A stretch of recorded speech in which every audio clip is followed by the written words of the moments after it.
أنصت قليلا كي تستمع قلبي، ما زال ينبض من شوق ومن حبي.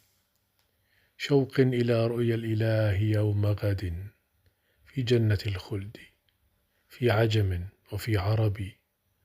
وشوق إلى رؤيا الحبيب محمد، أكرم به من هاد ومن جد وخير نبي.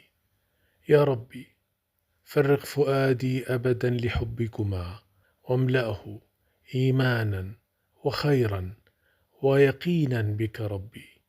وأعتقني من النار فضلا وأهلي وأولادي وأحبابي وأمي وأبي. اللهم صل وسلم وبارك وأنعم على خير الخلق المختار أحمد النبي.